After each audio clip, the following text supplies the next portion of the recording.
Support for Arkansas Week provided by the Arkansas Democrat Gazette, the Arkansas Times, and KUAR FM 89. Hi, everybody, and welcome to Arkansas Week. I'm Donna Terrell. Colleges and universities, including those in Arkansas, are assessing how to respond after the U.S. Supreme Court essentially struck down affirmative action in the admissions process. The decision, handed down just over a week ago, were the result of two cases involving Harvard and the University of North Carolina, Chapel Hill, finding race-based admissions violate the Constitution. Joining me now to discuss this major ruling are Robert Steinbuch, a professor at UA Little Rock Bowen School of Law, and Dr. Bailey Fairbanks, an assistant professor of political science and constitutional law at the University of Central Arkansas. I want to thank both of you for being here in studio with me to discuss affirmative action. You know, this upends about a half century of policies intended to offer opportunities to people of color, basically, who had traditionally been discriminated against. So your thoughts on removing what a lot of people felt was a vital piece of legislation to allow people of color to be able to enter different colleges and universities around the country. I'll start with you, Dr. Steinbuch. Sure. Well, President Johnson is the one that came up with this term affirmative action. And he rightly said in the 60s, look, we're at a time in which we're transitioning into integration, and we need to make affirmative actions to integrate African Americans at the time. It really was focused at the time on African Americans. And he was right. But we're 60 years later, and two things have happened. Society has changed, and what was affirmative action, what used to be called a thumb on the scale, has frankly become a cinder block on the scale, where race becomes the defining characteristic in higher education admissions. That's not good for anybody. It's not good for those who it's purportedly helping, and it's not good for the educational experience in general. So I think the decision is the right decision. Dr. Fairbanks, your opinion on this? So we do have 60 years of precedent, right, from the initial with the Civil Rights Act in Johnston. But you know, I have to take a step back, at least from the court perspective, and say that we have seen a slow devolution, right, and the considerations that have been put into place about affirmative action, especially in regards to college admission, right. The Supreme Court has kind of been leading the charge in this to say that, right, we've had plenty of Supreme Court decisions that have come down, and each time the court issues a decision, right, we've seen a slow but sure removal of this. The problem with it is that the steps that the court has taken this week really wipe away a lot of the social context behind affirmative action, and to really say that, again, society has evolved and we have done that, but that we're in a place that we can completely remove race-conscious admissions is a little bit troubling. Okay, so let's take into consideration, because I follow where both of you are coming from, and it's a great argument. I mean, it's almost as though it's not really black and white, if I can use that term here, right? Exactly. But there's a gray area here, and some will argue that racism still exists. Some will argue that because of racism, and not just looking at it from the standpoint of blacks entering colleges, some of them who would be qualified to enter into many of these schools don't necessarily have the economic power to prepare to enter these schools. So you bring all of these things into consideration, and therein lies affirmative action. Could there have been a way to maybe step down from it, as opposed to, boom, it's gone. Let's first start here and work our way to the point where affirmative action is gone? Well, two things, I think. One is, as Bailey pointed out, we have been seeing this step down. Now, Bailey, I think aptly characterizes the last step as a big step, right? Wait, let me ask you, how have we seen the step down? The opinions that the court has issued in recent years have narrowed the ability to employ race-based admissions, but have not precluded it. This decision now precludes it. Now, you're absolutely right that blacks, amongst others, as a group, are economically disadvantaged in America.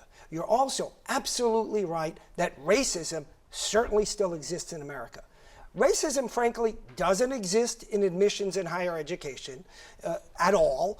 I mean, essentially at all. Moreover, when we consider race at the level of higher education, the problem is we have failed to account the negative effects of that economic disparity that you aptly point to throughout the prior, say, roughly 20 years. If schools like Harvard and UNC really want to address those societal problems, they should be funding feeder schools at the elementary, junior high school, and high school level, instead of ignoring that problem and just saying, hey, even though you can't compete, come on in. Someone would probably argue maybe that should have been put in place before making the decision to totally eliminate affirmative action, but very good point there. I'm going to move on. How do you think this is going to, Dr. Fairbanks, how do you think this is going to affect colleges and universities here in Arkansas? Well, here in Arkansas, I don't think it's going to be as much of an impact. What I will say, and to comment on Robert's discussion, and I guess to talk about this step down, is that the Supreme Court has stepped in a lot of different ways, right, with affirmative action in the way that schools have put plans into place. So we've seen, right, the removal of racial quotas, right, we've seen, right, set-aside seats, all of these different kinds of mechanisms that schools have tried. We've actually also seen states that have pushed back, right, against the use of, and I don't like to say race-based admissions, it's race-conscious admissions, because schools use holistic processes, right? When we say race-based, it means that this person is getting into school because of their race or ethnicity. That's not the case, right? If any college is doing that, right, when they are admitting students, right, that's completely defeats the whole purpose, right, of evaluating a candidate for, right, admission into colleges. It's a holistic process, right? You're using so much more than that to determine this. And most schools, right, have done that. They've created this step so that, right, when admission counselors are looking at profiles, it's more than just the academic record. It's more than, right, their leadership skills, all of these different things.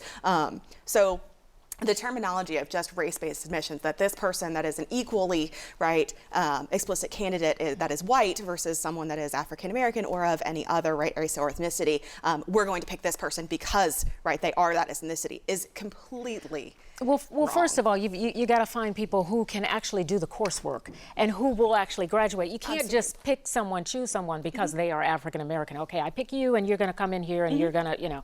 I mean, there has to be a qualification. But before we get too far into that, Professor Steinbuch, because we're going to run out of time. This is one of those conversations that can go on and on and on. That's right. But Professor Steinbuch, you wrote a paper with another professor, and that was cited in the concurring opinion for the majority by Justice Clarence Thomas.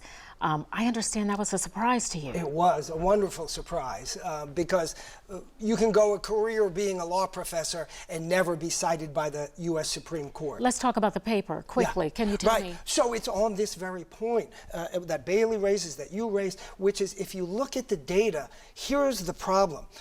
If you take an academic profile of an African American, he has a 90% chance with some given academic profile of getting admitted. And you take that same academic profile and you look at someone who's white and they have a 10% chance of being admitted. So I need to resist Bailey's comment somewhat respectfully that it's no longer, or it's not race-based, and that this term holistic is what it claims to be. Holistic, I don't believe, is generally what it claims to be. And most importantly, what the paper shows is that the success rate, for example, for blacks passing the bar after graduating law school, after having been admitted based on affirmative action, I should say the failure rate is double that of whites. It's not because they're black. It's because they were admitted with insufficient credentials. And we're not telling the students when we take their money that this is happening. That's very interesting. I hadn't actually heard statistics on this, so thank you for that. So if race can't be a factor in this, what could be to help those who are economically disadvantaged to get into school. And I am talking about qualified, equally or economic disadvantaged people. What must we do? So there's a lot of different proposed plans, right? Things that states are going to have to do because, of course, right, we have states that have done this already, right? They've removed race-conscious, race-based admissions, right, from their protocol. California, right, one of your states in your study that you actually do, right? Looking at, was it UC Berkeley or Irvine? It was Davis and UCLA. Okay, UCLA. So, right, California is one of the states that has actually made legislation saying that, right, we can't use race-based admissions. Michigan also has done this. And so we have some states, I hate to fall back on the quotes, but right, where we're seeing these laboratories of democracy, although questionable in this circumstance, right, where states are trying these new pieces in and doing these things. Counter to Robert, it's not actually been that successful. We're actually seeing less, right, of fewer African Americans. But it's not just African Americans, right? And that's a bad part of affirmative action, is that so many people associate it just with African Americans. We're talking about Latinos, we're talking about African Americans, we're talking about Asian Americans. Admission rates with states in these colleges going down, right, for these ethnicities, even though it's supposed to be about, right, increasing diversity, right? And diversity is a scary word for a lot of people. But when you talk about diversity and you think about in the classroom, because I look back on when I was in college, and even today, sitting in a newsroom, you know, you get a lot of different thoughts, a lot of different ideas. You learn so much in college about the world, about your world around you, and people that you're going to have to deal with, and that sort of thing in your life. So what must be done? And I guess I'm asking you the same question I just asked before, and I can't seem to get an answer. What must be done to keep these colleges and universities diverse? Well, if I may offer, you said it, right? You said, what about economic diversity? Why don't we look at economics? Justice Thomas, in his concurring opinion, points out that affirmative action applies equally to the rich African American from Manhattan as does the poor African American from Alabama. And so if you have a rich African American living next to a rich white person, both from Manhattan, what diversity are you getting? You want diversity of thought. And one way to achieve that is to look at economic distinctions, geographic distinctions, but racial distinctions are a bad proxy. Okay, so good point. Economic and geographic factors. Dr. Fairbanks, do you think that would work? I think that's part of it. Again, it's a larger picture, right? There's more than just economics. There's more than just academic performance, right? There's leadership qualities. There's all of these different things.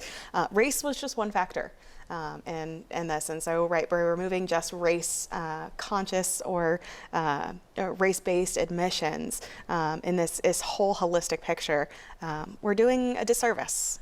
Okay, so I kind of alluded to this before, or maybe I came right out and said it, but let's talk about African American students specifically who are in public schools. Okay, and they have excelled. They're at the top of their class, but now they're competing with people who've gone to private schools. They've had enough money to put their kids through tutoring if need be. They have prepared them, paid money so that they could take these exams to enter schools where this economically disadvantaged student didn't get that, but they are certainly qualified to be in these schools and can get in and hold their own. Affirmative action got them into that. So how do we still identify these bright students who, if they choose, deserve to have the best education? Yeah, I'm not sure affirmative action got those students into school, because the notion in comparing metrics still reflects the idea that these are imperfect measures, not non-existent measures. We shouldn't reject them. We shouldn't throw out exams or grades, etc. But they're not perfect. So if we have a student that's at the top of his class, but we know that school isn't as good as another school, and so that student doesn't do quite as well on the ACTs, we can say, and we do say, but that person was limited by the circumstances, and if that person comes to our university, we'll be on equal footing. But isn't that affirmative action? Here's the difference. Is that not affirmative action? Not today. what it was, but not today. Today, we take students who can't compete, not all of them, but too many of them, can't compete once they get into that college, or in the studies that I've done that were quoted by Justice Thomas, law school, and they can't compete because it's not that they topped out at their lower school. They were at the middle or even lower. That's the problem. Would it have been better, though, to address that specific issue versus eliminating affirmative action? I mean, requiring schools to go back to the way things used to be, and when affirmative action first came into play, wouldn't that have been better? Because as many people will argue, racism still exists, and some of these students may not get in because of racism. Mm-hmm. Absolutely. And I mean, that's what I think I opened with right today, was talking about the fact that this was a huge step for the court to do. Right. So one of the foundational, I guess, most recent cases was Grutter v. Bullinger. And I butcher the name every time, so I already go ahead and apologize on that. Right. But this is the last bastion case. And in the decision, right, they say that there's going to be 25 years, right, from the time of the decision, 25 years, we will no longer have to use race conscious submissions. Right. The problem with it is that the court has taken that as a hard deadline. Okay. That's Boom. not the case. Gone. Right. We have 2 minutes left, Yeah. and I know we still, like I said before, we could So much talk to about talk this about. forever. What about historically black colleges and universities? And the reason those came into being was because black students who were qualified to go to college could not get into mainstream colleges. So what does this mean in reverse? Because those schools accept predominantly black students. But I don't think they do so at the expense of white applicants. I think most applicants to historically black colleges are black, and that's okay. Will more money go to these schools? I actually hope so. I think these schools serve a critical function in society, so I hope so. Mm-hmm. But again, I think we want to replicate the experience, right, that students are having in these schools, right? They want to create it. They wanted to create universities, right, where students, the African-American students, could go, right, and have the same experience. But then, right, we need to do that on our other college campuses as well, right? That's where the diversity element comes in. So, right, we need to maybe reflect that, right, and bring parts and pieces of, right, the leadership organizations and the student organizations and, right, the opportunities that these students are having from these HBCUs, right, to our campuses, right? That's how you bridge, right, some of this, right, that we were talking about earlier. But I do think, right, HBCUs and schools like them are going to get more funding from this, especially in private endowments, and they absolutely should.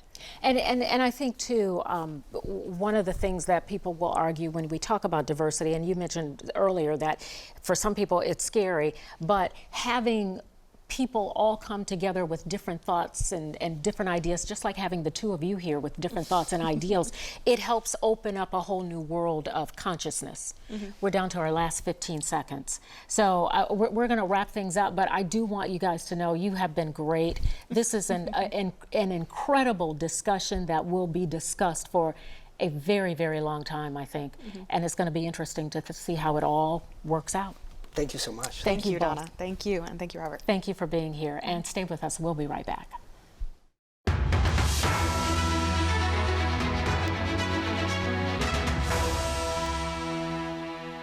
Welcome back, everyone. This weekend, the Mid-America Regional Emmy Awards is holding the special induction ceremony honoring several broadcasters for their years of service. I'm honored to be among them. I'm being inducted into the Silver Circle for 25 years, I should say 25 plus years of service. And longtime Arkansas Week host Steve Barnes, who has been on television for more than a half century, is being inducted into the Gold Circle. With more, here's Arkansas PBS Deputy Director and Chief Operating Officer Ed Leon.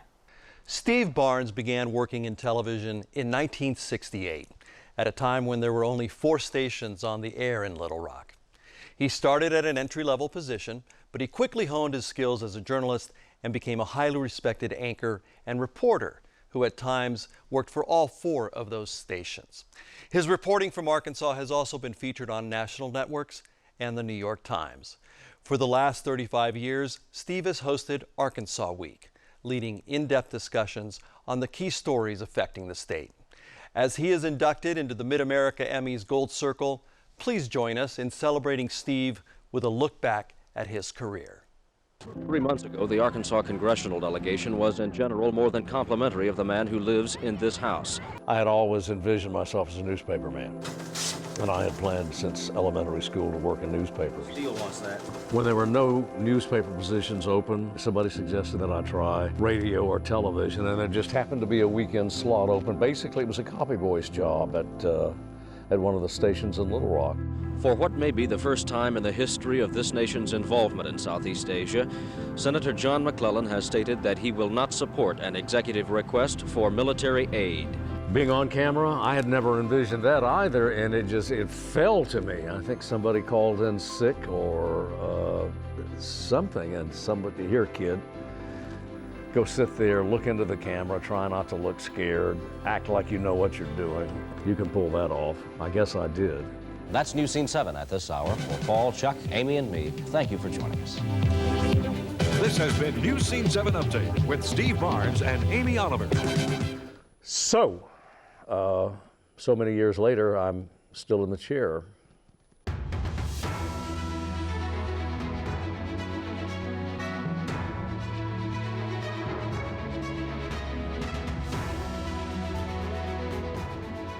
From its origin, Arkansas Week has been about perspective and analysis, long form, the interview that need not be compressed into 40 seconds or less. If you wanted to have a discussion or try to get an understanding of what was going on behind the scenes in Arkansas politics and business, you turned to Arkansas Week on Friday nights. Hello again, everybody. Welcome back to Arkansas Week, another week in which there has been no verdict in the Whitewater trial. I think we're at week 12 now, but maybe we can work that out in the next few minutes. He could finish my thought if I started stumbling. Steve could finish his thought beautifully and move on to something else. And he made us all look good. There's a gift to that, really. I guess like playing in a band for a long time or something, where you kind of know where somebody's starting to struggle and you need to step up and cover for them. 4 of our House delegates, all 4 Republicans. There's time to reflect, time to produce, time to assess, time to share with an audience what you cannot share simply from the virtue of having more time, what you can't share on a regular news broadcast. You can be in some corner of the state and someone will come up to you and say, thank you for the program. It's really a satisfying feeling that you have contributed in some small way to their world.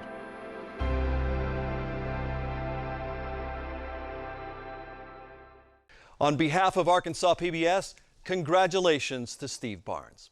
And we also congratulate Donna Terrell for being inducted into Emmy's Silver Circle for 25 years of excellence. For decades, she has been an anchor for Fox 16 and for the last 2 years as part of the Arkansas Week team. Arkansas PBS is honored to be associated with such outstanding journalists at the pinnacle of their careers. We're very proud of you both. Back to you, Donna. Thank you, Ed. And thank you for joining us for this edition of Arkansas Week. Have a great week. I'm Donna Terrell. So long, everybody.